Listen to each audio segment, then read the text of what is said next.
आओ हम यहोवा के लिए ऊंचे सुर से गाएं, अपने उद्धार की चट्टान का जय जयकार करें।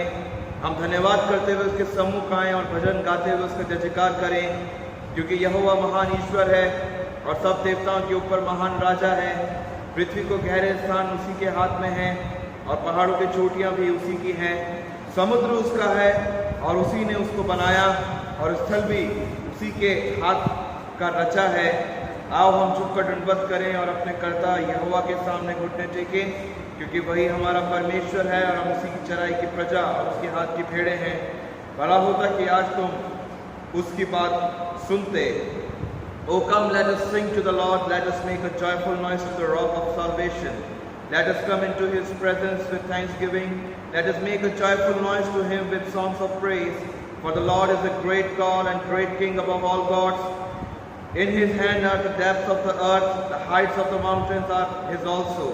The sea is his, for he made it, and his hands formed the dry land. O come, let us worship and bow down. Let us kneel before the Lord our Maker, for he is our God, and we are the people of his pasture and the sheep of his hand. Today, if you hear his voice. I greet you in the most precious name of our Lord and Savior Jesus Christ, and I welcome you into his holy presence. And we would like to give thanks to you for joining us in this worship of Sunday. मैं परमेश्वर का धन्यवाद देता हूँ कि और परमेश्वर का स्वागत आप सबों के बीच में मैं करता हूँ, और आपका भी स्वागत मैं परमेश्वर की उपस्थिति में करता हूँ कि आप लोग इस मीडिया के माध्यम से आज संडे वर्शिप के अंदर ज्वाइन हुए। परमेश्वर आप सबको आशीष दे। आइए हम आज की इबादत शुरू करने से पहले अपने स्वरों को झुकाएं और परमेश्वर से प्रार्थना मांगें। Thank you, dear gracious Heavenly Father, for the wonderful time that you have given us, O Lord. You are the Master, you are the Creator, you are the rock of salvation. And Lord, as we have come before you, and Lord, today's worship, today's meditation, everything will be acceptable unto you. और प्रभु ये सब आपको महिमा देने वाले हो सकें। We commit all of us into your mighty hand. And Lord, you may glorify through our lives in deed and action. And Lord, be with us, and we have come before you in your holy presence. And Lord, thank you for your grace and for your mercy and for your love, which is unconditional. Thank you, Jesus, for hearing our prayer. We ask this pray in Jesus' most precious name. Amen.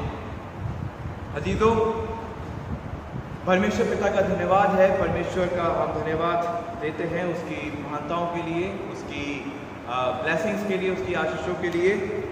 हम अपने पहले गीत को गाएंगे और जो पाया जाता है हिंदी मैथोडिस्ट गीत की पुस्तक में 221 221, जो इस प्रकार है। यीशु नाम को अपने साथ ले ए आजुदा और गमगीन।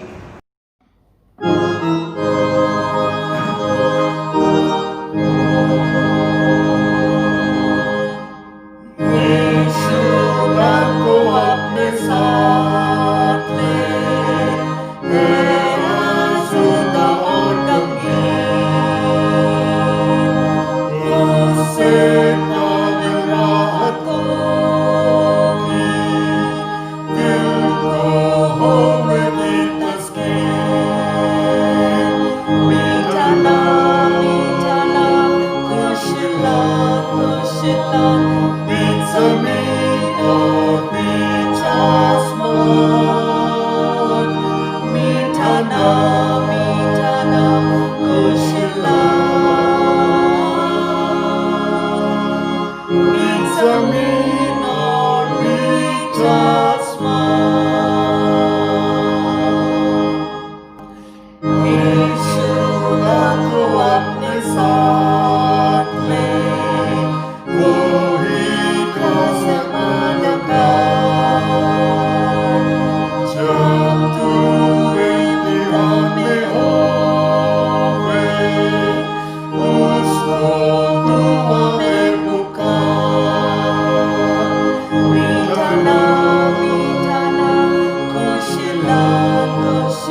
के आगे करेंगे. We will confess our faith before God by reading Apostles' Creed, which is found in English book Apostles' Creed number 738 and in Hindi page number 1. हम सब रसूलों का कीदा एक साथ मिलकर कहेंगे. Let us unite in this historic confession of Christian faith.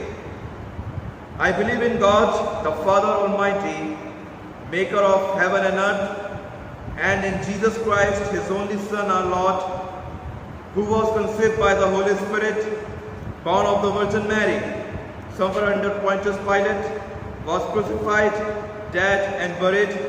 The third day He rose from the dead. He ascended into heaven and seated at the right hand of God the Father Almighty. From thence He shall come to judge the quick and the dead. I believe in the Holy Spirit, the Holy Catholic Church, the communion of saints, the forgiveness of sins, the resurrection of the body, and the life everlasting. Amen. हम लोग अजीज़ों जुड़े रहेंगे और responsive reading के लिए हम लोग निकाल लेंगे भजन संहिता उसका 112वां भजन 1 से लेकर 10 वचन तक. For today's responsive reading has been taken from the book of Psalms number 112, verses beginning from 1 to 10, and the first verse I will read and the second verse you will join as responsive reading. यहाँ की स्तुति करो, क्या ही धन्य है वह पुरुष जो यहोवा का भय मानता है और उसकी आज्ञाओं से अति प्रसन्न रहता है. उसका वंश पृथ्वी पर पराक्रमी होगा, सीधे लोगों की संतान आशीष पाएगी. उसके घर में धन संपत्ति रहती है और उसका धर्म सदा बना रहेगा. सीधे लोगों के लिए अंधकार के बीच में ज्योति उदय होती है. वह अनुग्रहकारी और दयावंत और धर्मी होता है. जो पुरुष अनुग्रह करता और उधार देता है उसका कल्याण होता है. वह न्याय में अपने मुकदमे को जीतेगा. वह तो सदा तक अटल रहेगा, धर्मी का स्मरण सदा तक बना रहेगा. वह बुरे समाचार से नहीं डरता और उसका हृदय यहोवा पर भरोसा रखने से स्थिर रहता है. उसका हृदय संभला हुआ है, इसलिए वह न डरेगा वरन अपने शत्रु पर दृष्टि करके संतुष्ट होगा. उसने उदारता से दरिद्रों को दान दिया. उसका धर्म सदा बना रहेगा और उसका सींग महिमा के साथ ऊंचा किया जाएगा. आखिरी वर्ष हम लोग सब एक साथ मिलकर पढ़ेंगे. दुष्ट से देखकर कुड़ेगा और दांत पीस कर गल जाएगा. दुष्टों की लालसा पूरी ना होगी. वो सिताइश बाप की हम लोग सब एक साथ मिलकर गाएंगे. हो सिताइश बाप की और बेटे की और रूह कुदूस की भी, जैसे इब्तिदा में हुई और अब दी और रहेगी हमेशा तक. आमीन आमीन. परमेश्वर आप सबको आशीष दे. अजीजों, अब ये वक्त होगा कि हम अपने मनों को तैयार करेंगे और प्रार्थना में जाएंगे. Let us prepare our hearts, mind and soul. Let us put our all supplications before God, because He is a good listener and the silent listener. He listens our prayer and He blesses us abundantly according to His promise and according to His grace and mercy. और मैं निवेदन करता हूँ reverend मन कुमार राय पादरी साहब से कि वो आए और आज की जो पास्टर प्रेयर है उसमें हमें लीड करें. पास्टर मन कुमार राय.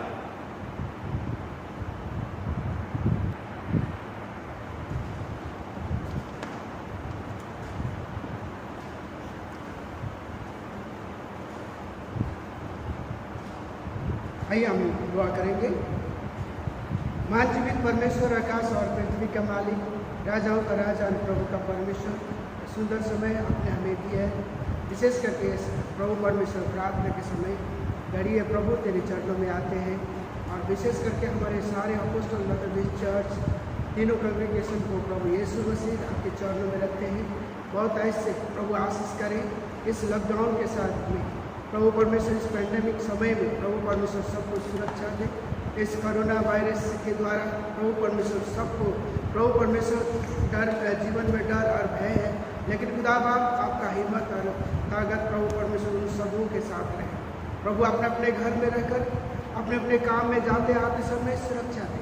और मैं दुआ मांगता हूँ खुदा बाप परमेश्वर पिता इन सबों के लिए, प्रभु परमेश्वर देश का प्रधानमंत्री, मुख्यमंत्री, अर्थ मंत्री, राज्यपाल, तमाम प्रभु मंत्री गणों के लिए मैं प्रार्थना करता हूँ। प्रभु परमेश्वर उनको बुद्धि और ज्ञान दे। शिक्षा मंत्री इन सारों को प्रभु तेरे हाथ में सौंपते। खुदा बाप इस देश को किस तरह चलाने हैं, खुदा बाप आप ही एक अच्छे डायरेक्शन दे सकते हैं। खुदा बाप आपसे दुआ और विनती और प्रार्थना करते हैं। मैं प्रार्थना करता हूँ प्रभु परमेश्वर तमाम प्रभु परमेश्वर पास्टरों के लिए और प्रभु परमेश्वर और विशेष करके हमारे बिशप साहब और डीएस और तमाम प्रभु परमेश्वर पास्टर्स के लिए, मिशनरी परिवार के लिए और तमाम सारे प्रभु परमेश्वर सेवक के लिए प्रभु तेरे हाथ में सौंपते हैं। और मैं प्रार्थना करता हूँ हमारे देश साहब और प्रभु परमेश्वर उनके घर परिवार, उनके सेवकाई के लिए। और मैं प्रार्थना करता हूँ प्रभु परमेश्वर पास्टर सावंत वहाँ उनके सेवकाई के लिए, उनके परिवार के लिए खुदा बाप आपके हाथ में सौंपता हूँ। मैं प्रार्थना करता हूँ इस देश के हमारे डॉक्टर और प्रभु नर्स स्टाफ और तमाम प्रभु परमेश्वर सारे एक एक प्रभु परमेश्वर इसमें काम करते हैं, इन सारों को प्रभु तेरे हाथ में सौंपते हैं। सफाई कर्मचारी और दुआ मांगते प्रभु हमारे इस देश का प्रभु साइंटिस्ट, उन तमाम प्रभु परमेश्वर लोगों को आप बुद्धि और ज्ञान दें। इन सारे चीज़ों से प्रभु परमेश्वर इस एंटीबायोटिक बनाने में आप सहायता और मदद करें। और मैं प्रार्थना करता हूँ इस देश के जवानों के लिए, आर्मी के लिए, पुलिस के लिए, नेवी और एयरफोर्स, तमाम प्रभु परमेश्वर सैनिकों को प्रभु तेरे हाथ में सौंपते हैं। इस देश की सुरक्षा के लिए प्रभु अपने आप को प्रभु सौंपा है और उनकी सुरक्षा खुदा बाप आप करें और उनके परिवार को प्रभु आपको प्रभु परमेश्वर सहायता और मदद करें। और तमाम मैं प्रार्थना करता हूँ खुदा बाप प्रभु परमेश्वर जितने भी हमारे अपोस्टल मेथोडिस्ट चर्च के तमाम हिंदी, इंग्लिश, नेपाली कम्युनिकेशन के बच्चे जो अभी इस लॉकडाउन के द्वारा पढ़ाई नहीं हो रहे, उन सब पढ़ने वाले बच्चों को बुद्धि और ज्ञान दें। और बहुत से बच्चे जो ऑनलाइन के थ्रू पढ़ रहे हैं प्रभु परमेश्वर हम नहीं जानते आगे का इनके फ्यूचर क्या है, लेकिन खुदा बाप आप सबके फ्यूचर और भविष्य, पास और फ्यूचर सबको जानते। खुदा बाप आप सहायता और मदद करें। मैं प्रार्थना करता हूँ इसी तरह खुदा बाप पढ़ने बेटी के लिए खुदा बाप उनको प्रभु परमेश्वर हॉस्पिटल में एडमिट है, खुदा बाप उन्हें सहायता और मदद करें। और जो भी है प्रभु परमेश्वर इसको डायग्नोसिस करने की नौबत ना आए और जितने दिन भी वो हॉस्पिटल में रखे खुदा बाप उनको सुरक्षित पूरी तरह से चंगाई करें। और दुआ मांगता प्रभु परमेश्वर साइमोन के लिए और सृष्टि के लिए और प्रभु परमेश्वर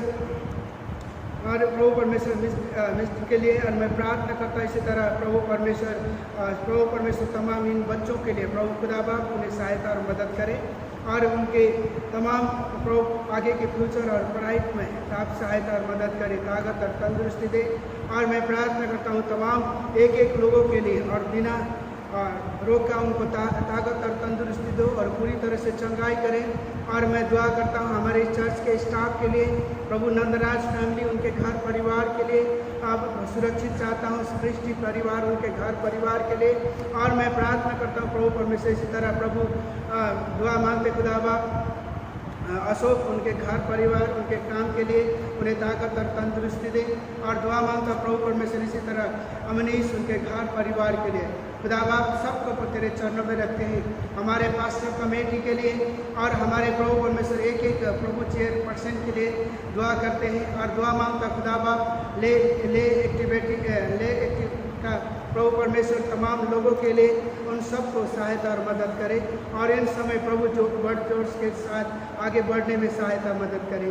धन्यवाद प्रभु परमेश्वर, आपने हमारे इस विनती और प्रार्थना को सुना है, इसके लिए धन्यवाद करते हैं। प्रभु परमेश्वर आपने हमारी प्रार्थना और विनती को सुना है। ये सारे और विनती और प्रार्थना आपका प्रिय पुत्र हमारा उद्धारकर्ता मसीह यीशु के नाम से मांगते हैं, जिसने हमें यूँ प्रार्थना करने सिखाया।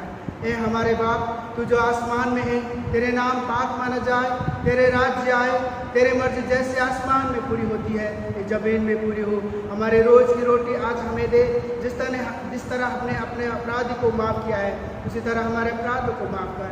हमें परीक्षा में ना ला, बल्कि बुराई से बचा, क्योंकि बादशाह और कुदरत अल्लाह हमेशा हमेशा तेरा है।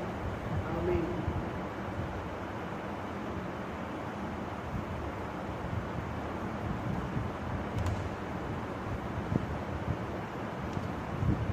परमेश्वर का धन्यवाद हो इस सुंदर प्रार्थना के लिए। अब ये वक्त होगा कि हम अपने स्क्रिप्चर रीडिंग में जाएंगे, और today's scripture reading has been taken from the epistle of Paul to Corinth, the first epistle of Paul to Corinth chapter 8 and verses beginning from 1 to 13। पहला कुरिन्थियों उसका 8वां अध्याय 1 से लेकर 13 वचन तक, जहाँ पर हिंदी में पढ़ने में हमारी मदद करेंगी मिस लिज़बत, और इंग्लिश में हमारी मदद करेंगी मिस एंजल, और हिंदी और नेपाली में हमारी मदद करेंगी miss Sanjana Gujel. The Hindi portion will be read by miss Lizbeth and the English portion will be read by Miss Angel and Nepali portion will be read by Miss Sanjana Khawat। आइए हम लोग परमेश्वर के वचन को सुने। आज हम अध्ययन के लिए पढ़ेंगे पहला कुरिन्थियों उसका अध्याय 8 और पहले से 4 वर्सेस, जिसमें इस प्रकार लिखा है, अब मूर्तियों के सामने बलि की हुई वस्तुओं के विषय में हम जानते हैं कि हम सबको ज्ञान है। ज्ञान घमंड उत्पन्न करता है, परंतु प्रेम से उन्नति होती है। यदि कोई समझे कि मैं कुछ जानता हूँ, तो जैसा जानना चाहिए वैसा अब तक नहीं जानता। परंतु यदि कोई परमेश्वर से प्रेम रखता है, तो परमेश्वर उसे पहचानता है। अतः मूर्तियों के सामने बलि की हुई वस्तुओं के खाने के विषय में हम जानते हैं कि मूर्ति जगत में कोई वस्तु नहीं, और एक को छोड़ और कोई परमेश्वर नहीं। परमेश्वर अपने पवित्र और सुंदर वचन के पढ़े जाने पर अपनी आशीष दे। Praise the Lord, everyone. Today's Bible reading has been taken from 1 Corinthians chapter 8 verses 5 to 8. 1 Corinthians chapter 8 verses 5 to 8, where it is written, "Many things in heaven and on earth are called gods and lords, but none of them really are gods or lords. We have only one God, and He is the Father. He created everything, and we live for Him. Jesus Christ is our only God. Everything was made by Him, and by Him life was given to us. Not everyone knows these things. In fact, many people have grown up with the belief that idols have life with them.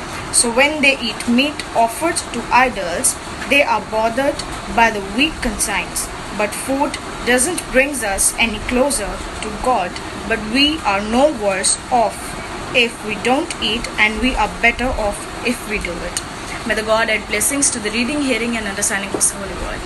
सबैलाई म सम्झनाबाट आउनुहोस् हामी Bible पाठ गर्नेछौँ। बाइबलको पाठ छ पहिलो कुरिन्थी 8:9 देखि 13सम्म म पढिदिनेछु।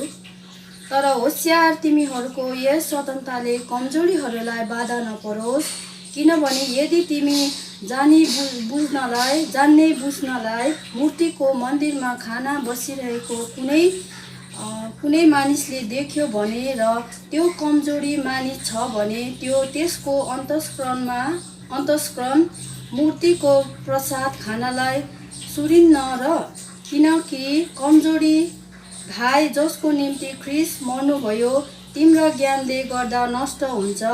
अब यसरी भाइहरूका विरुद्धमा पाप गर्दा र तिमीहरूका कमजोर अन्तस्करणलाई चोट लगाउँदा तिमीहरू ख्रीष्टको विरुद्धमा पाप गर्दछौ।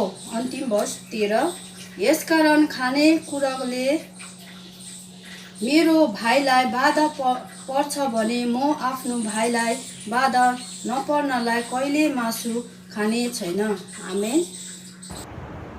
अब ये वक्त होगा अतीतों कि हम प्रेज एंड वर्शिप में शामिल होंगे, और प्रेज एंड वर्शिप के अंदर हम लोग परमेश्वर के नाम को ऊंचा उठाएंगे। We will clap our hands and we will join praise and worship. And may I request our church team, praise and worship team, please come and lead us in praise and worship. आइए हम अपने present worship को शुरू करें। पहला गीत गाएंगे बोलो जय मिलकर जय। बोलो जय मिलकर जय, बोलो जय यीशु की जय, बोलो जय मिलकर जय, बोलो जय यीशु की जय, बोलो जय जय जय, बोलो जय मिलकर जय, बोलो जय यीशु की जय, बोलो जय मिलकर जय, बोलो जय यीशु की जय, बोलो जय जय जय। तेरे प्रेम की यही रीत मन में भर दे अपनी प्रीत, तेरे प्रेम की यही रीत मन में भर दे अपनी प्रीत, तेरे प्रेम के गाएगी हालेलुया, तेरे प्रेम के गाएगी।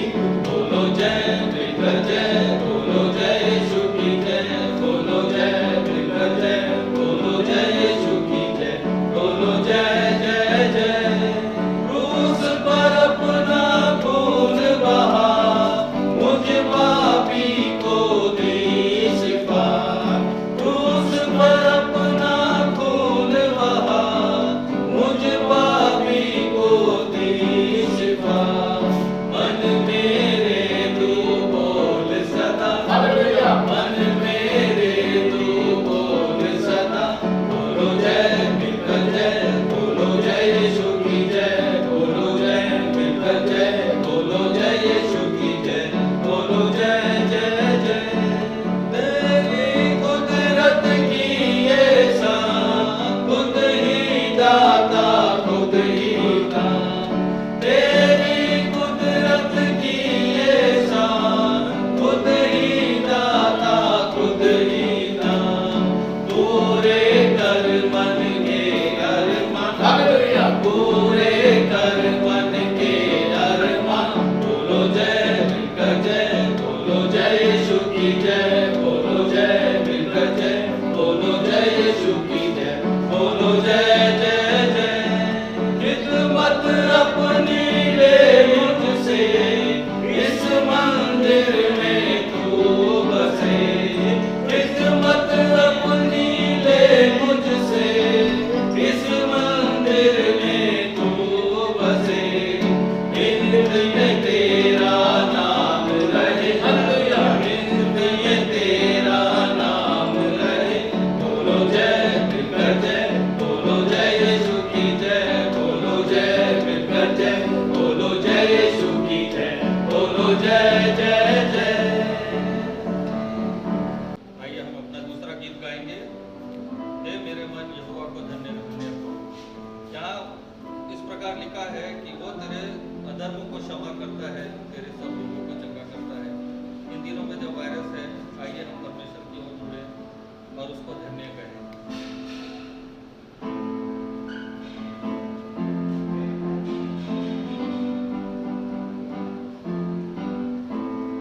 हे मेरे मन यहोवा को धन्य धन्य कहो, हे मेरे मन यहोवा को धन्य धन्य कहो। जो कुछ भी मुझ में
आज का वचन सुनने से पहले अजीज़ों हम लोग एक स्पेशल नंबर को सुनेंगे जो कि दिया गया है मिस एंजल एल्सन मसीह के द्वारा। और today's special number is given by miss Angel Elson Masih. We will listen and we will glorify God.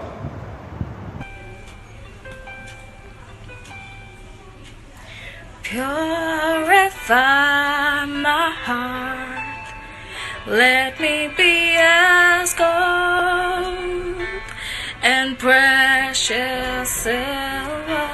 Purify my heart, let me be as gold, pure gold. Refine us fire, my heart's one desire is to be holy.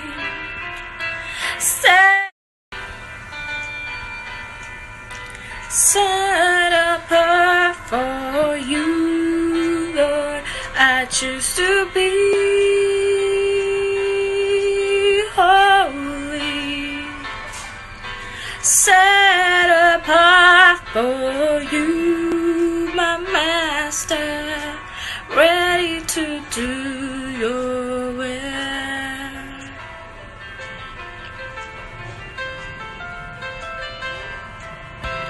Purify my heart, cleanse me from within, and make me holy. Purify my heart, cleanse me from my sin, deep within. Father, I'm ready to do your will. My Master, I'm ready to do your will.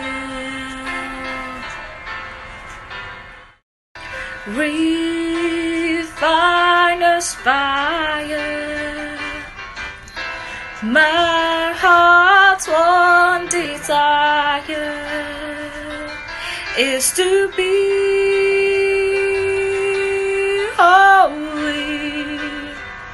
Set apart for you, Lord, I choose to be holy, holy. Set apart for you, my Master, ready to do your will.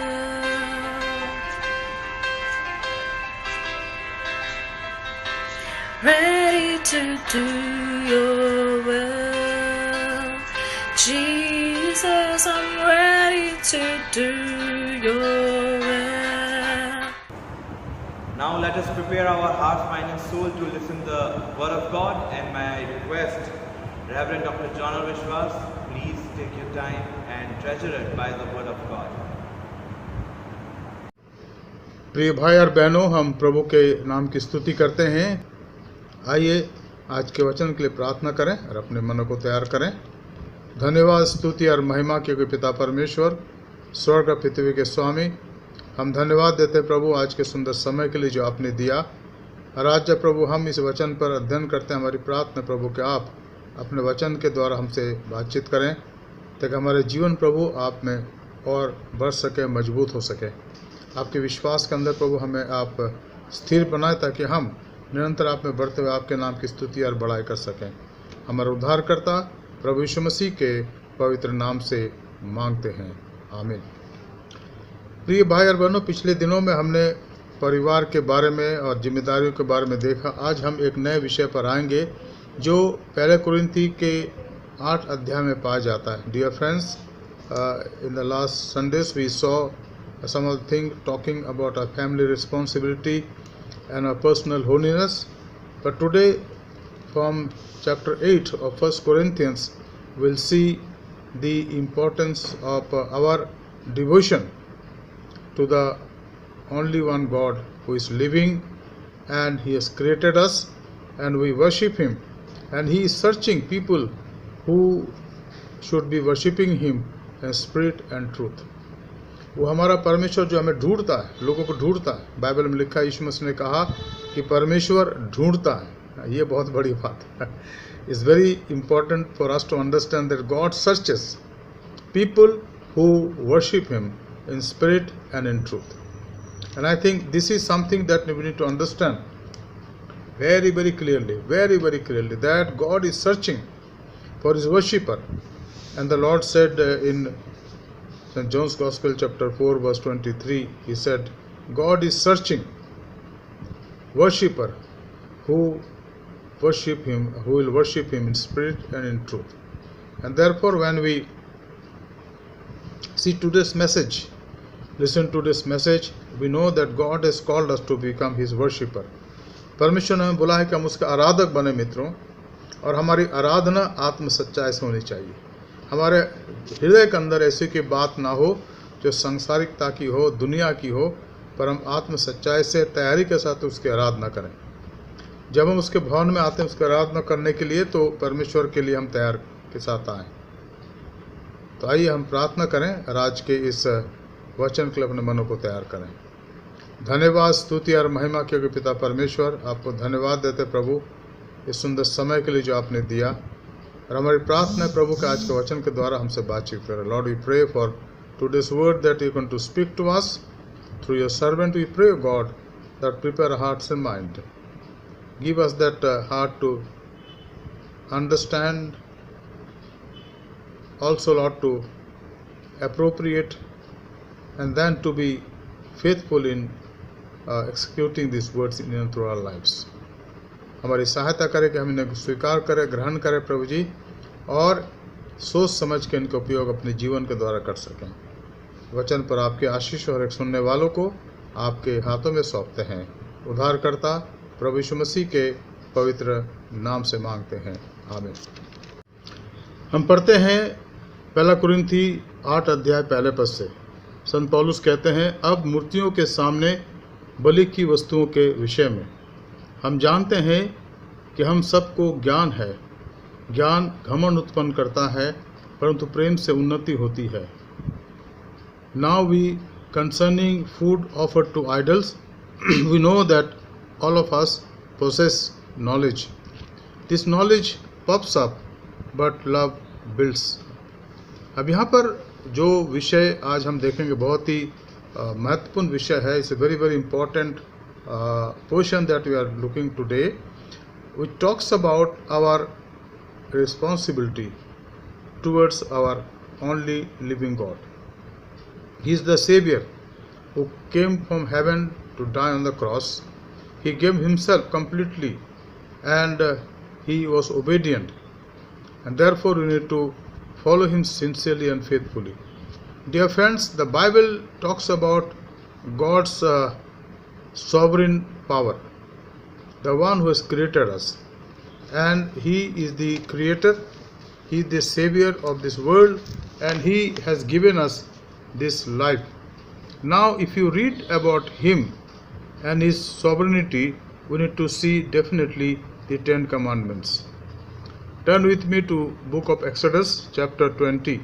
मेरे साथ आप निकालिए मेहरबानी से निर्गमन के पुस्तक उसका 20वां अध्याय, जहाँ पर हम 10 आज्ञाओं का वर्णन पढ़ते हैं। We read about the 10 commandments very clearly here what the Lord says. तब परमेश्वर ने ये सब बातें, ये वचन कहें, मैं तेरा परमेश्वर यहोवा हूँ जो तुझे दासत्व के घर अर्थात मिस्र देश से निकाल लाया है। तो मुझे छोड़ दूसरों को ईश्वर करके ना मानना, तो अपने लिए कोई मूर्ति खोद कर ना बनाना, ना किसी की प्रतिमा बनाना जो आकाश में या पृथ्वी पर या पृथ्वी के जल में है। तो उनको दंडवत ना करना, ना उनकी उपासना करना, क्योंकि मैं तेरा परमेश्वर यहोवा जलन रखने वाला परमेश्वर हूँ।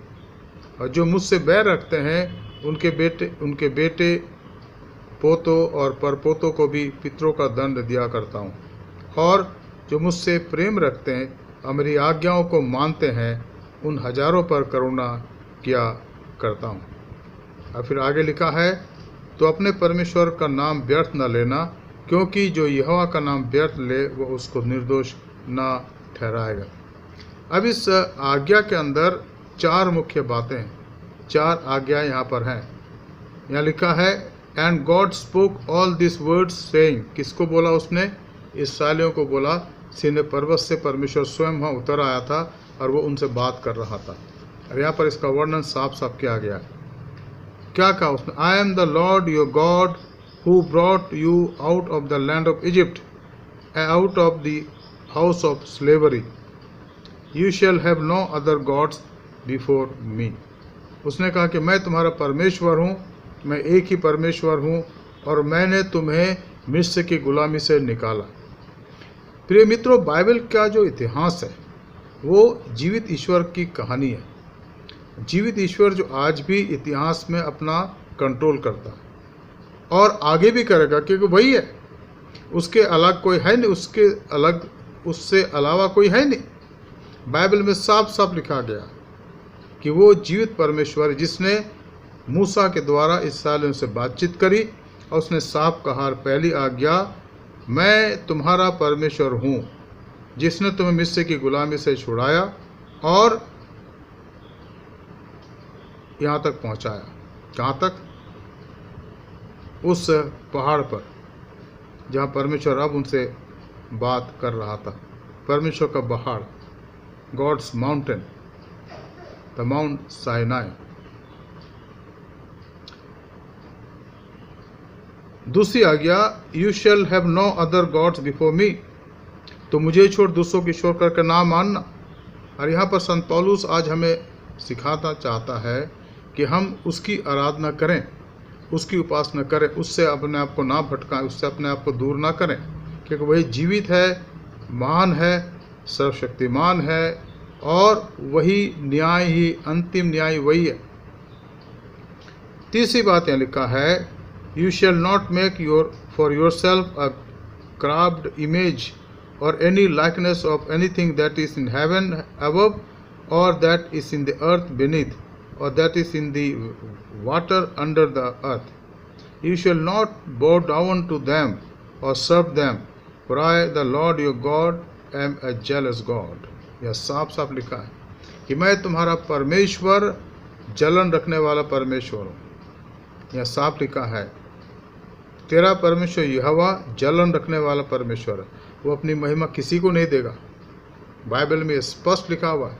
इसलिए जब आज हम इस बड़े विषय पर अध्ययन करते हैं, हम अपने मन को खोल कर रखें कि आज प्रभु हमसे क्या कहना चाहते हैं।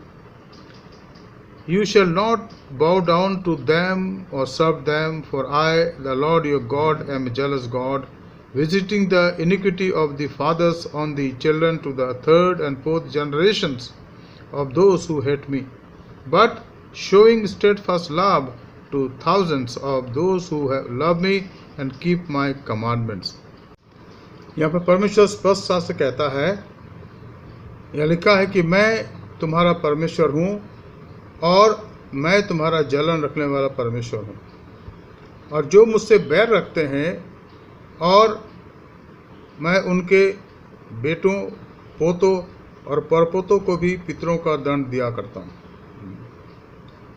और जो मुझसे प्रेम रखते हैं और मेरी आज्ञाओं को मानते हैं उन हजारों पर करुणा क्या करता हूँ। तो परमेश्वर के वचन के अंदर इस बात का स्पष्ट वर्णन है कि वो जलन रखने वाला परमेश्वर, भस्म करने वाली आग है। इसलिए जब हम उसकी आराधना की बात करते हैं, उसकी उपासना बात करते हैं, हम उसके पीछे चलने लगे, उसका सम्मान करें, उसकी उपासना करें आत्मा और सच्चाई से। हमारी आराधना में कोई ऐसी बात ना आ जाए कि वो हमारे बीच में, परमेश्वर हमारे बीच में रोड़ा बन जाए। और फिर चौथी आज्ञा यहाँ पर है, You shall not take the name of the Lord your God in vain, for the Lord will not hold him guiltless who takes his name in vain. और ये निश्चित रूप से शपथ खाने की बात है। कई बार लोग परमेश्वर की शपथ खाते हैं, है ना, कि भाई मैं शपथ खाता हूँ, मैं परमेश्वर नाम की शपथ खाता हूँ परमेश्वर कहता है कि ऐसा नहीं करो, मेरे नाम को व्यर्थ मत लो, क्योंकि जो कुछ मैं कहता हूँ उसको मैं पूरा करता हूँ।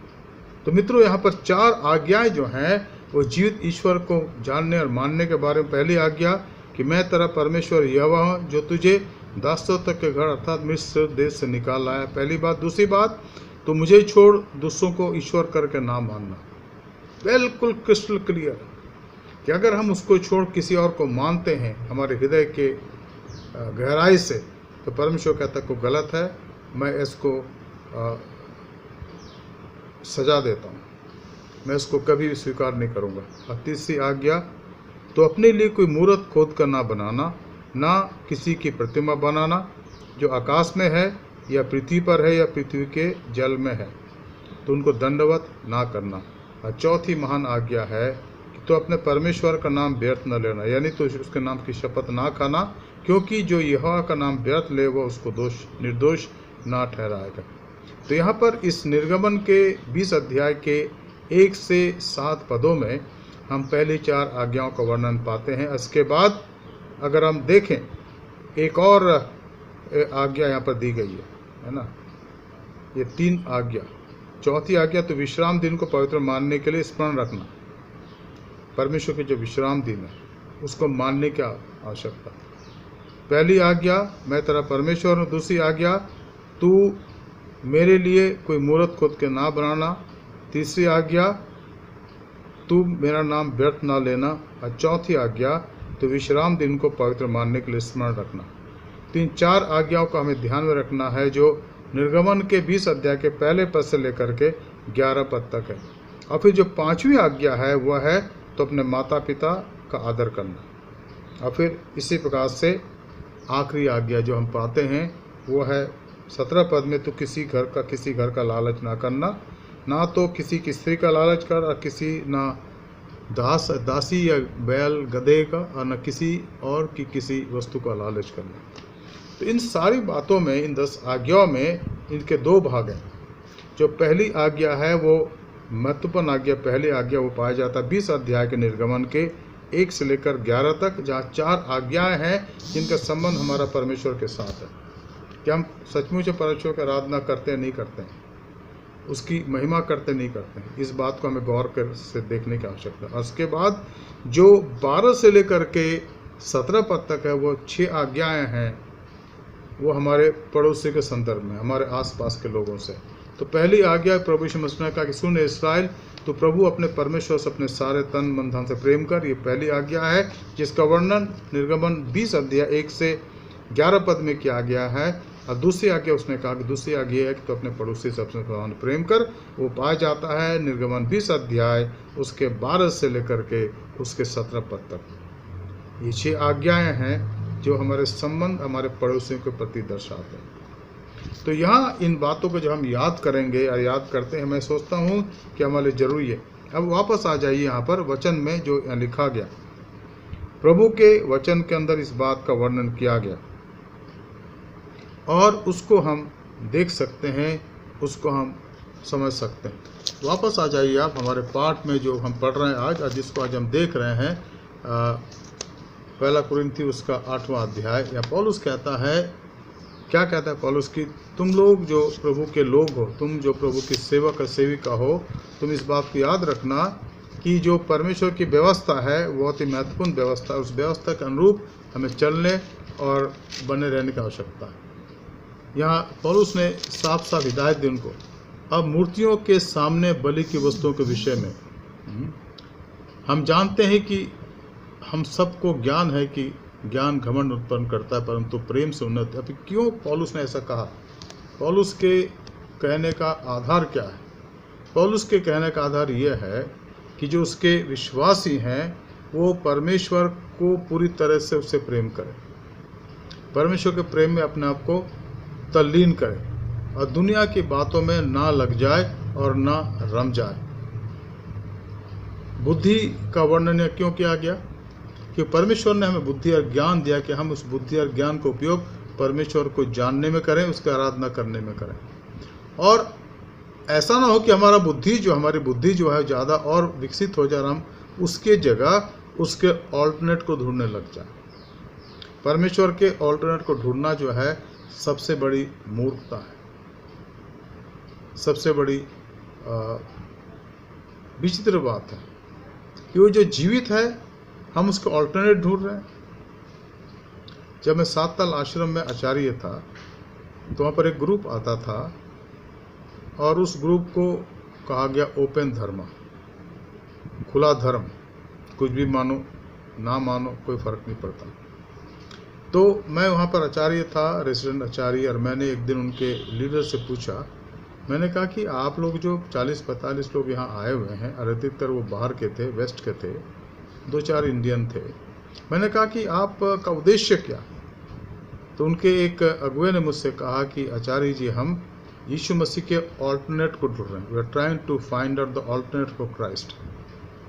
तो मैंने कहा ऐसा तो कभी हो नहीं सकता, आपको नहीं मिल सकता। You can not find the alternate for Christ because there is none beside him, उसके अलावा कोई है नहीं। तो मैंने उनसे कहा, जो मैंने पहले भी शायद आपको कहीं ना कहीं बताया, मैंने कहा कि आप भाई बहन, हालांकि मैंने भी 2-3 लेक्चर उनके लिए बताया यीशु मसीह के बारे में, मैंने कहा आप लोग जो है ना, ये sincerely desperately seeking but sincerely wrong. You're desperate to seek the alternate for Christ, but there is no alternate. It has never been, it is not, it will never be, because He is the only creator, only sovereign God who came into this world as Savior and died on the cross of Calvary. And therefore you try for your whole life, you will not be succeeded. तो वो थोड़ा निराश हो गया, लेकिन चूँकि मैंने उनसे बोला वो निराश तो ज़रूर हो गए। फिर मैंने कहा कि आप लोग यहाँ रहते कहाँ बात, तो कहने लगे हम लोग ऑरविल आश्रम जाते हैं। ऑरविल आश्रम जो है गुरु श्री अरविंदो का है, जो दक्षिण भारत में है। मैंने कहा ठीक है, वहाँ जाइए, रहिए आप, लेकिन कभी भी आप ये मत कहना कि हम यीशु मसीह का ऑल्टरनेट को ढूंढें, क्योंकि यीशु मसीह का ऑल्टरनेट है नहीं। यीशु मसीह का कोई ऑल्टरनेट नहीं है, उसके समान कोई है नहीं, उसके समकक्ष कोई नहीं है। वो एकमात्र परमेश्वर है जो जीवित है, जो सर्वशक्तिमान है। और उसके बारे में कुलुसियों के पत्री के पहले अध्याय के 15 से 18, 19, 20 तक ये लिखा है कि वो अदृश्य परमेश्वर का प्रकटीकरण रूप है, स्वरूप है। इसलिए हम उसके ऑल्टरनेट को, उसके समकक्ष किसी व्यक्ति को ना तो उसकी व्याख्या कर सकते हैं, ना उसको ढूंढने की बात सोच सकते हैं। पौलुस कहते हैं, अब मूर्तियों के सामने बलि की वस्तुओं के विषय में हम जानते हैं कि हम सबको ज्ञान है। क्या ज्ञान है? कि एक ही परमेश्वर है। ये ज्ञान तो परमेश्वर ने हमें दिया है, एक ही परमेश्वर है, ये ज्ञान हमें दिया गया, उसको हम मना नहीं कर सकते, उस ज्ञान का हम तिरस्कार नहीं कर सकते हैं। और अगर उसमें हम बढ़ोतरी की बात करें तो बाइबल में लिखा है कि ज्ञान जो है घमंड उत्पन्न करता है। फिर हमें घमंड हो जाएगा कि भाई देखो हम ढूंढ रहे हैं ऑल्टरनेट को, समकक्ष को ढूंढ रहे हैं, जबकि कहीं है नहीं। इसलिए हमें प्रेम में बने रहने की आवश्यकता है। प्रेम परमेश्वर का स्वभाव है, जो स्वयं उसने हमसे प्रेम करा और इस संसार में आके उसने अपने आप को हमारे दे दिया। दूसरी बात, यदि कोई समझे कि मैं सब कुछ जानता हूँ, तो जैसा जानना चाहे वैसा अब तक नहीं जानता, परंतु यदि कोई परमेश्वर से प्रेम रखता है तो परमेश्वर उसे पहचानता। अब यहाँ पर इस तथ्य को जानना है। क्या तथ्य है? तथ्य ये है कि कोई अगर इस बात को सोचता है कि मैं जानता हूँ, बहुत कुछ जानता हूँ, दुनिया में यही तो होड़ है कि सब व्यक्ति कहते हैं मैं सब जानता हूँ, और वो व्यक्ति धन्य है जो कहता है मैं बहुत थोड़ा जानता हूँ, नहीं जानता हूँ। वो धन्य है, क्योंकि उसके अंदर सीखने की गुंजाइश है, समझने की गुंजाइश है। लेकिन जो कहता है मैं सब जानता हूँ, तो उसको आप सिखा नहीं सकते। हमारे समाज में विडंबना यही है कि हम कहते हैं हम सब जानते हैं और मान्यताओं पर आधारित हो जाते हैं। भाई मान रहे हैं, माना गया है, चाहे वो कोई भी क्यों ना हो। मान्यताएं हमारे लिए ईश्वर नहीं बन सकते। मान्यता का मतलब है हमारे कस्टम, हमारे व्यवहार, हमारी बातचीत, या जिन जिन बातों को समाज ने अच्छा समझा उनको मानते। मान्यता का मतलब यही है कि जो बात माना हुआ है।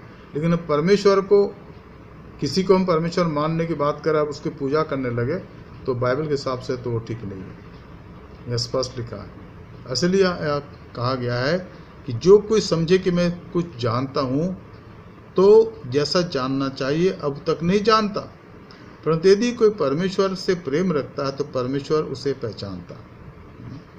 पौलुस कहता है कि अगर कोई ये कहे कि मैं परमेश्वर से प्रेम रखता हूँ तो परमेश्वर उसको जानता है, परमेश्वर से लजाता नहीं, क्योंकि वो परमेश्वर की तरफ से उन बातों को जानने की इच्छा रखता है जो उसके लिए जरूरी है, आवश्यक है। अब यहाँ पर हम एक और हवाले को देखेंगे जो पाया जाता है प्रेरितों के काम उसका 16 अध्याय, जहाँ संत पौलुस कुछ उन बातों का वर्णन करता है जो उसने कहाँ पाया, एथेंस में पाया। अब यहाँ 16-17 अध्याय में अगर आप देखें तो मैं चाहूँगा आप पढ़ें मेरे साथ। 17 अध्याय हम देखेंगे, 17 अध्याय का 16 पद उससे आगे प्रेरितों काम। जब पौलुस एथेंस में उनकी बाट जो रहा था तो नगर को मूर्तों से भरा हुआ देखकर उसका जी जल गया।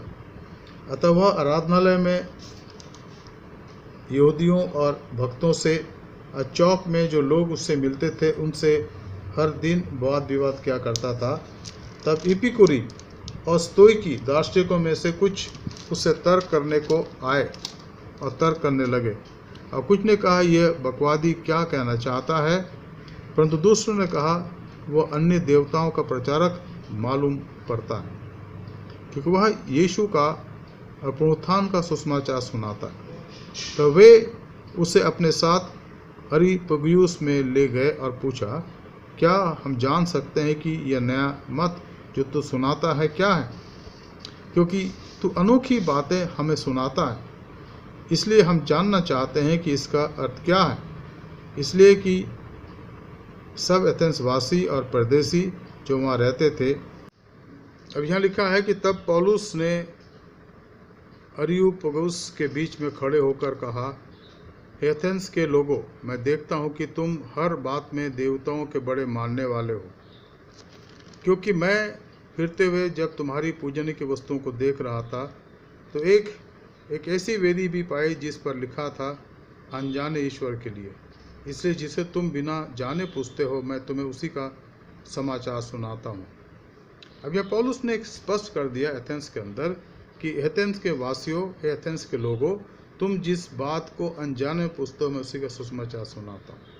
और उसने आगे क्या कहा, जिस परमेश्वर ने पृथ्वी और उसकी सब वस्तुओं को बनाया है वो स्वर्ग और पृथ्वी का स्वामी होकर हाथ के बनाए हुए मंदिरों में नहीं रहता। अब इस तथ्य को जानना है कि वो जो सब कुछ का बनाने वाला है, जिसने सब कुछ की रचना करी है, वो हाथ के बनाए हुए मंदिर में नहीं रहता, क्योंकि ये असंभव है, ये हो नहीं सकता कि वो परमेश्वर जो बनाने वाला है वो खुद मूर्ति में रहे।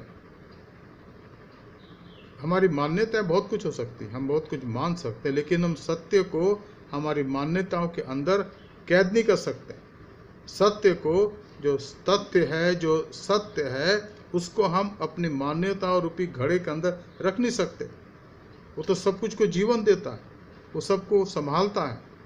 तो उसके बारे में पौलुस ने कहा। आगे वो कहता है, जिस परमेश्वर ने पृथ्वी और उसकी सब वस्तुओं को बनाया है वो स्वर्ग और पृथ्वी का स्वामी होकर हाथ के बनाए मंदिर में नहीं रहता, ना कि किसी वस्तुओं की आवश्यकता के कारण मनुष्यों के हाथों की सेवा लेता, क्योंकि वह स्वयं ही सब कुछ को जीवन और श्वास और सब कुछ देता है। वो जो देने वाला है वो कैसे लेगा, वो तो देता है। केवल हमारी आराधना चाहता है कि हम उसकी आराधना आत्म सच्चाई से करें, उसके सामने झुकें, उसकी आज्ञा माने और अपने जीवन को आशीषित कर सकें। मित्रों, ये एक सत्य बात है कि परमेश्वर की आराधना में करके हमें आशीष हम देते हैं, परमेश्वर को आशीष नहीं देते। परमेश्वर को आशीष तब मिलती है जब हम उसके बखान करते लोगों के सामने, उसकी गवाही देते हैं कि उसने मेरे लिए क्या क्या करा है, तब हमारा जीवन उसके आशीष बन जाता है। लेकिन उसके अलावे परमेश्वर हमें सब कुछ देता है और उससे हम लेने वाले हैं, उसको देने वाले नहीं। अगर हम देते हैं तो धन्यवाद के साथ देते हैं कि उससे उसकी महिमा हो, और वो हमें जानने और समझने की आवश्यकता। न किसी वस्तु की आवश्यकता के कारण मनुष्यों के हाथों की सेवा लेता है, क्योंकि वह स्वयं ही सबको जीवन और श्वास और सबको देता है।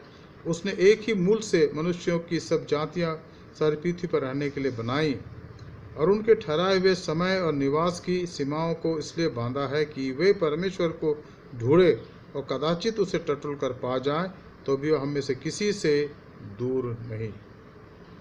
इसलिए ये तथ्य हमारे लिए जरूरी है कि हम इनको जानें और इनके अनुसार अपने जीवन को आगे व्यतीत करने वाले बन सके।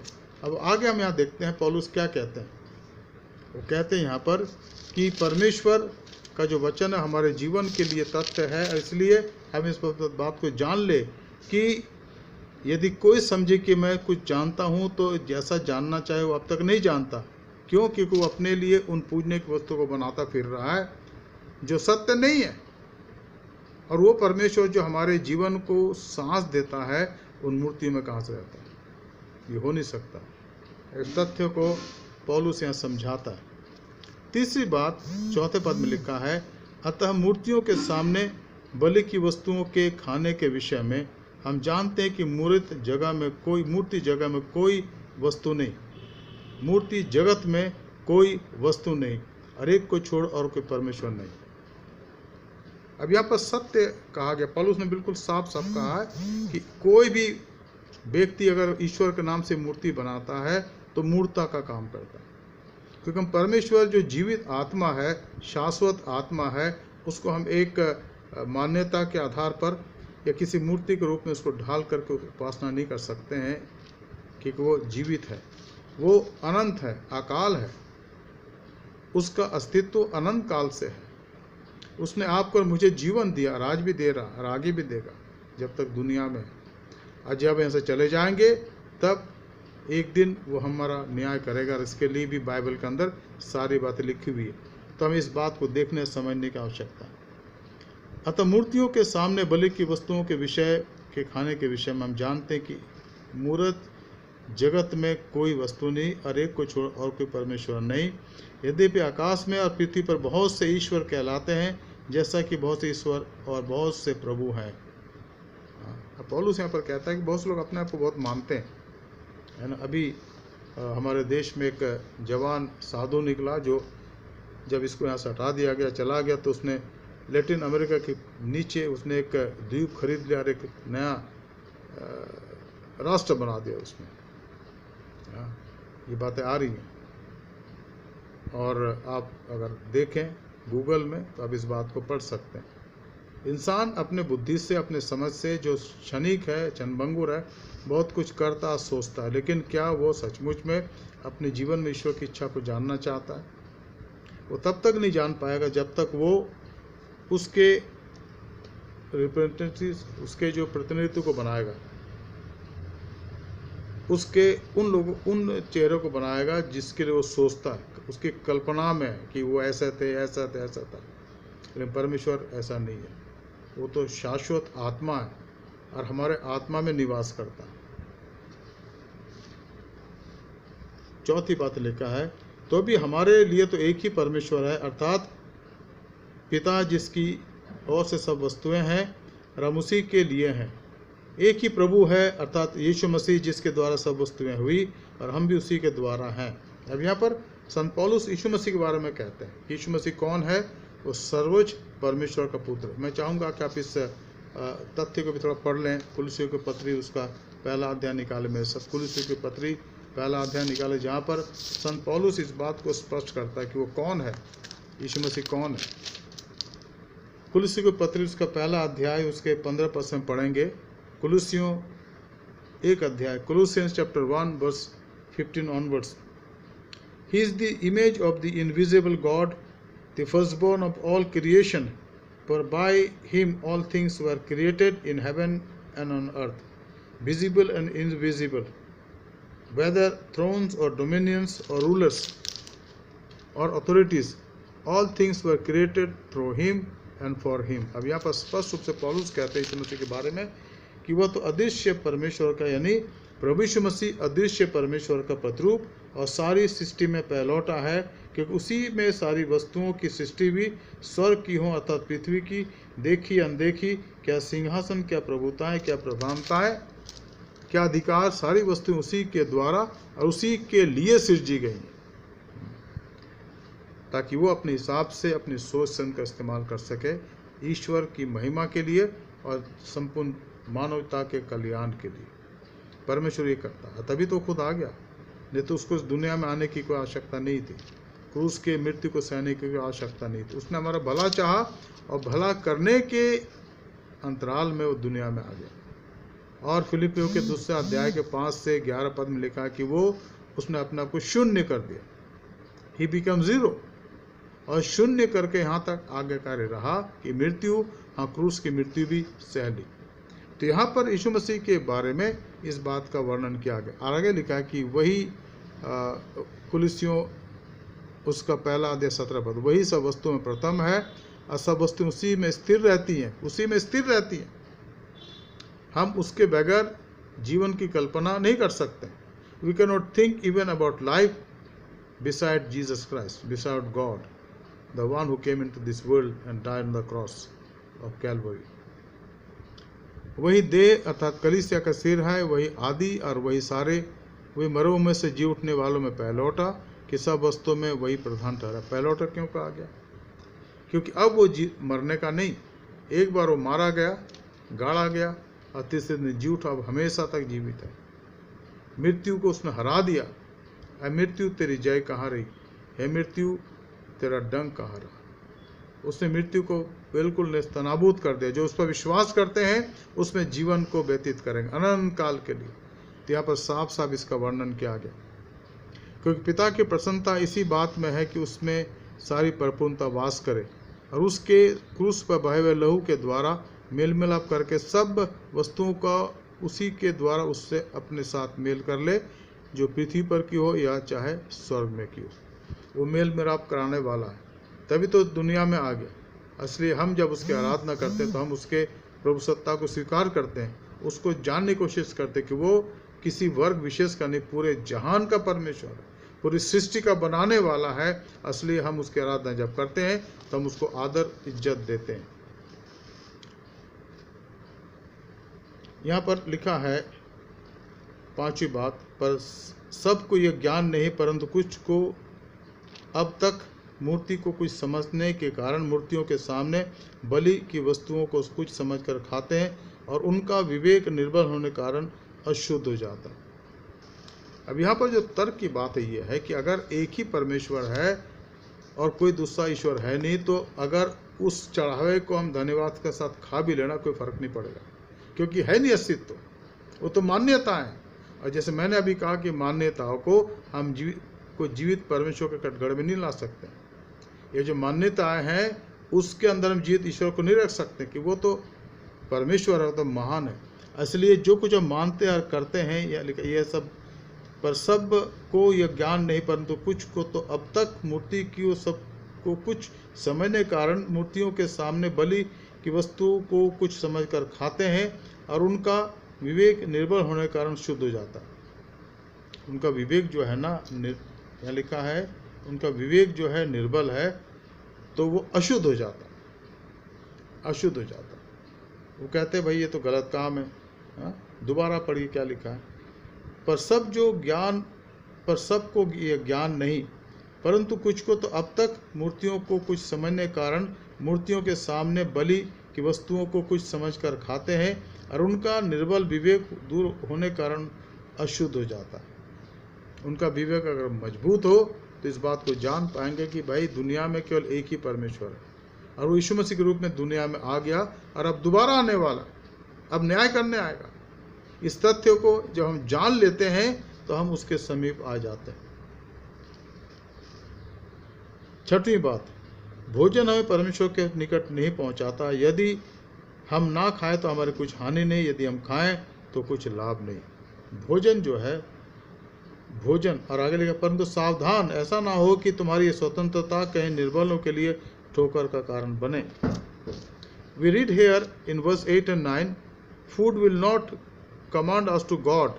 We are now words of if we do not eat, and no better if we eat. But take care that the right of way yours does not somehow become a stumbling block to the weak. हम इस बात को जाने और समझे कि हमारी जो स्वतंत्र इच्छा है वो किसी के लिए ठोकर का कारण ना बने। असली पौलुस आगे यहाँ कहता है कि अगर मेरे कारण मेरा भाई जो विश्वास में कमज़ोर है तो मैं उसके लिए मांस नहीं खाऊंगा। हाँ, 13 पद में लिखा है, इस कारण यदि भोजन मेरे भाई को ठोकर खिलाए तो मैं किसी रीति से मांस न खाऊंगा और न हो कि मैं अपने भाई के लिए ठोकर का कारण बनूं। तो जो विश्वासी जो परिपक्व है उनको ध्यान में रखना है कि जो विश्वासी आसपास खड़े हैं अगर वो कमज़ोर हैं विश्वास में तो हम उनके वजह से उस काम को ना करें जो करने से कोई नुकसान नहीं है।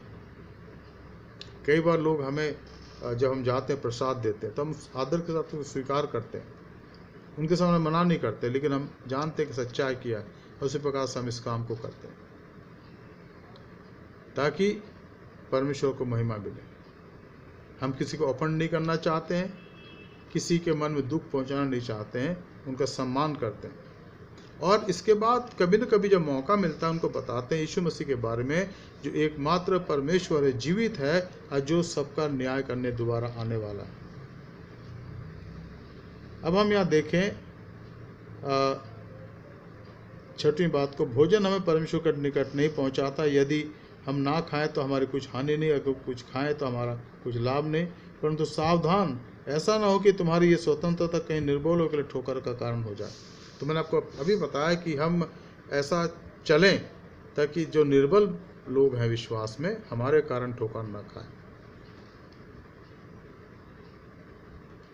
यह लिखा है 7वीं बात 10वां पद, क्योंकि यदि कोई तुझ ज्ञानी को मंदिर के मूर्ति के मंदिर में भोजन करते देखे और निर्बल जन हो तो क्या उसके विवेक को मूर्ति के सामने बलि की वस्तु खाने का साहस ना हो जाएगा।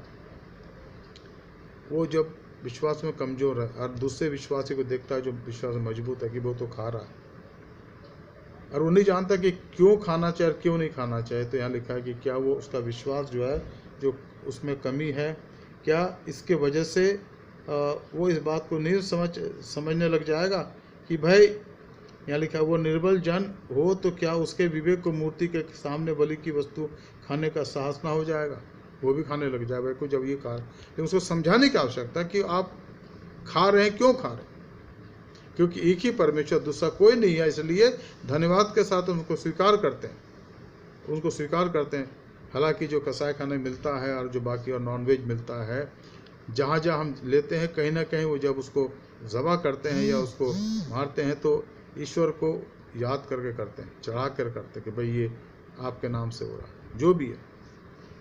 इसलिए हमें वहाँ पर ध्यान देने की और हमें अपने विवेक को इस्तेमाल करने की आवश्यकता।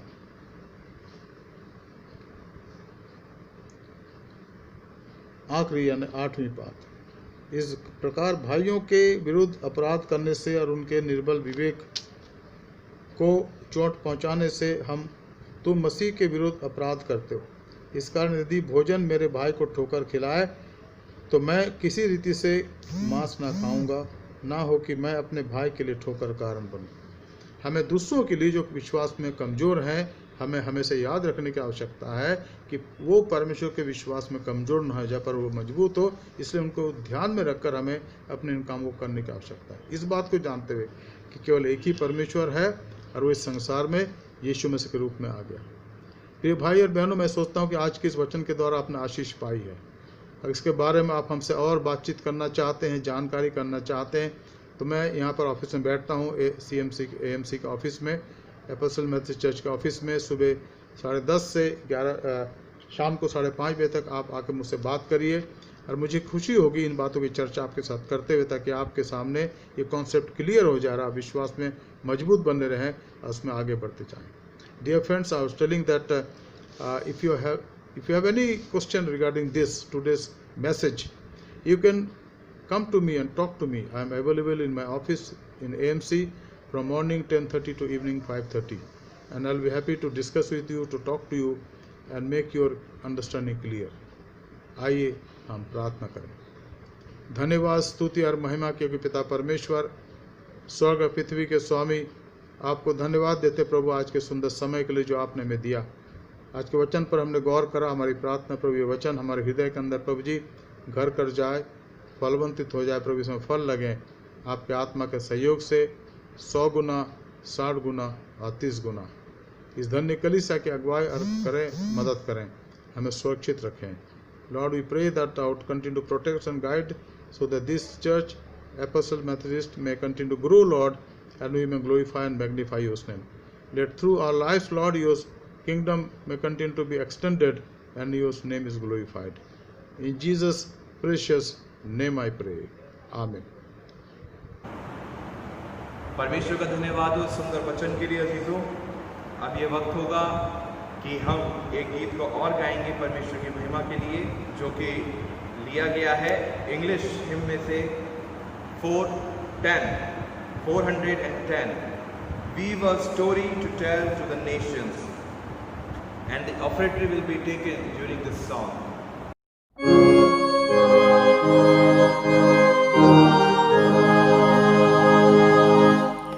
We've a story to tell to the nations that shall turn their hearts to the right. A story of truth and mercy, a story of peace and light, a story of peace and light. For the darkness shall turn to dawning, and the dawning to noonday bright. And Christ's great kingdom shall come on earth, the kingdom of love and light. We've a song to be sung to the nations that shall lift their hearts to the Lord. A song that shall conquer evil and shatter the spear and sword, and shatter the spear and sword. For the darkness shall turn to dawning, and the dawning to noonday bright. And Christ's great kingdom shall come on earth, the kingdom of love and light. We've a message to give to the nations, that the Lord who reigneth above hath sent us His Son to save us and show us that God is love, and show us that God is love. For the darkness shall turn to dawning,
हम अपने स्वरों को झुकाएं और प्रार्थना मांगें। धन्यवाद सर्वशक्तिमान पिता परमेश्वर, हर आशीषों के लिए जो आपके नाम से और आपके द्वारा हमें मिलती है। हम अपनी ऑफरिंग्स को जो हमने कलेक्ट करी है पिता, हम आपके चरणों पर लेकर आते हैं और पिता हम प्रार्थना करते हैं बहुतायत से आप आशीष बरकतों से लोगों को मामूर करें और जितने भी जो अपोस्टल मैथोडिस्ट चर्च के जो मेंबर्स हैं उन सबको आप ब्लेस करें और पिता उनके जीवन में आप कार्य करें और कर रहे हैं। आपका हम धन्यवाद देते हैं। संपूर्ण आदर महिमा हम आपको देते हैं। इस प्रार्थना को यीशु के नाम से रुके मांगते हैं, आमीन। अजीजों, ये वक्त होगा कि हम चर्च अनाउंसमेंट सुनेंगे and it's time to listen the church announcements followed by closing prayer and benediction by reverend doctor John R Vishwas. और मैं निवेदन करता हूँ रेवरेंड डॉक्टर जॉन आर विश्वास से कि वो church announcements, closing prayer and benediction में हमारी अगुवाई करें। हम परमेश्वर का धन्यवाद करते हैं आज की इस आराधना के लिए जिसमें हमने भाग लिया। Dear friends, we want to thank the lord for helping us to participate in this worship and now is the time for me to give the announcement. Our worship time will remain the same, 10 o'clock morning every Sunday and will have a worship service. हमारी आराधना का समय यही रहेगा, रविवार को सुबह 10 बजे। मैं चाहूँगा कि हम अपने आप को तैयार करें आराधना के लिए और इसमें भाग लेते रहें। हर रविवार को शाम को 4:30 बजे हमारे बच्चों के लिए संडे स्कूल का इंतज़ाम है। मैं चाहूँगा कि आप जो बच्चे वाले हैं, आपके जो घर में छोटे बच्चे हैं, आप उनको तैयार रखें और जूम के द्वारा इसमें आप भाग ले सकते हैं। और ये जूम हमारे एपोस्टल मैथोडिस्ट चर्च के व्हाट्सएप में दिया गया है, इसको आप खोलें। फिर मैं चाहूँगा कि हमारे सारे बच्चे इसमें भाग लें। Dear friends, every Sunday at 4:30 evening we have the Sunday school through Zoom, and this Zoom, the link is found in our Episcopal Methodist Church, our WhatsApp. So you can open it and you can prepare your children so they may participate in this Sunday school. And we are grateful to Dr. Bitra George and all the teachers and volunteers who are helping us in this organizing this Sunday school. And then in Sunday during Sunday at about 2 o'clock we have MY meeting by Zoom, and Gus and his team, they are organizing this, and I request our MY boys and girls members to please participate in this MY meeting. मैं चाहूँगा कि हमारे सारे जवान जो MY के हैं इसमें भाग लें। जो उनकी सभा होती है हर रविवार को 2 बजे से, वो भी जूम के द्वारा। और मैं चाहूँगा कि आप इसके लिए उत्कर्ष से संपर्क करें। हर एक सेकंड सैटरडे को हमारे WCS की बहनों की मीटिंग होती है जूम के द्वारा। मैं चाहूँगा हमारी हर एक बहनें जो WCS की हैं, जो नहीं भी हैं लेकिन आप मेंबर बनना चाहती हैं, मेहरबानी से इसमें भाग लें। हर सेकंड सैटरडे को शाम को 4 बजे। हर रविवार को हमारी शाम की बाइबल स्टडी होती है 2nd और 4th संडे को, और हमारा विषय है the book of Daniel. I request all of our members to please remember that every 2nd and 4th Sunday we have special Bible study on the book of Daniel now, and you are cordially invited to participate. The time is about 7:30 p.m. on Sunday 2nd and 4th Sunday.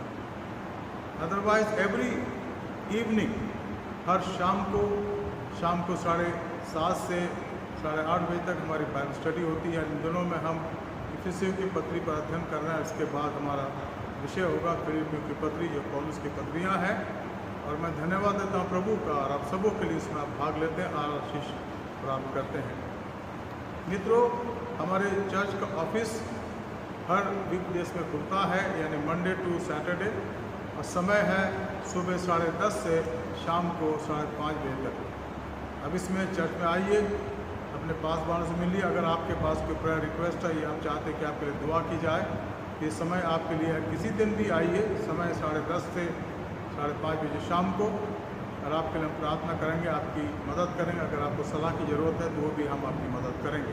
साथ ही साथ जो Sunday offering हम लेते हैं आराधना के दौरान, उसको dedicate किया जाता है, उसको भी आप ला के जमा करिए मेहरबानी से, क्योंकि चर्च में इसकी आवश्यकता है। जो पैसा आप जमा करते हैं उसकी रसीद आप तुरंत ले लें। साथ ही साथ जो आपका चर्च फंड है या टाइथ है जिसको जमा करते हैं, इसी समय आप जमा कर सकते हैं मंडे टू सैटरडे सुबह 10:30 से शाम को 5:30 बजे तक। और आप ऑफिस में आइए और हमारे जो कैशियर यहाँ बैठते हैं पूरे टाइम, तो आप अपना पैसा जमा कर सकते हैं और उनसे रसीद ले लीजिए मेहरबानी से। मित्रों, मैं आपको कहना चाहता हूँ ईश्वर की कृपा दया से हमारे चर्च की फाइनेंस स्टेटस जो है बिल्कुल ठीक है, कहीं कोई प्रॉब्लम नहीं है। हालांकि इनकम में नीचे हम गए हैं क्योंकि आराधना नहीं हो रही पिछले 5 महीनों से, लेकिन प्रभु की बड़ी कृपा है कि उसने अपनी दया से हमारी आवश्यकता पूर्ति करी है और हमारा विश्वास है कि वो आगे भी करेगा।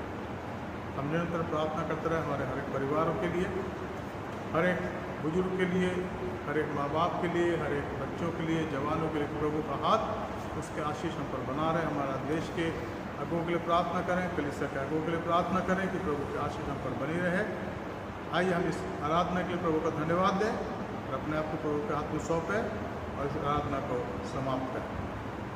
धन्यवाद, स्तुति और महिमा के पिता परमेश्वर, हम आपको धन्यवाद देते प्रभु कि आज प्रातःकाल आज हमने आपकी आराधना करी और हम जानते प्रभु की आराधना आपने स्वीकार करी है। हमारे जीवनों को स्वीकार करें प्रभु और अपनी सेवा के लिए आप हमें इस्तेमाल करें। प्रभु जी, प्रार्थना करते हैं कलीसिया के एक एक बुजुर्गों के लिए, प्रभु उनकी मदद करें। अगर आज कोई बीमार है प्रभु चंगाई दें। एक एक बच्चे के लिए प्रार्थना करते हैं प्रभु, खास करके हमें दुख है प्रभु कि हमारे बच्चे पिछले 5 महीनों से स्कूल नहीं जा पा रहे हैं। प्रभु आप दया करें, आप हर बात के लिए उपाय निकालें प्रभु। हम इन बच्चों को, उनके भविष्य को आपके हाथ में सौंपते हैं। हम प्रार्थना करते हैं कि एक माँ बाप के लिए, एक एक परिवार के लिए प्रभु जी, हमारे WCS की बहनों के लिए, हमारे संडे स्कूल के बच्चों के लिए, MYF के बच्चों के लिए प्रभु, जवानों के लिए हर एक पर आपकी आशीष हो। कलीसिया को संभालें प्रभु जी।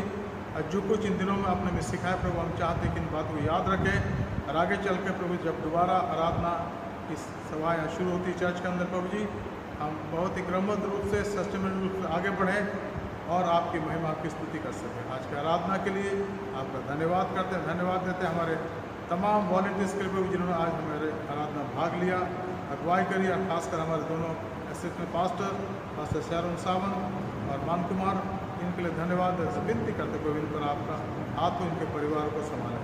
धन्यवाद देते हैं आपने प्रार्थना सुनी, आराधना के लिए आपकी स्तुति करते हैं।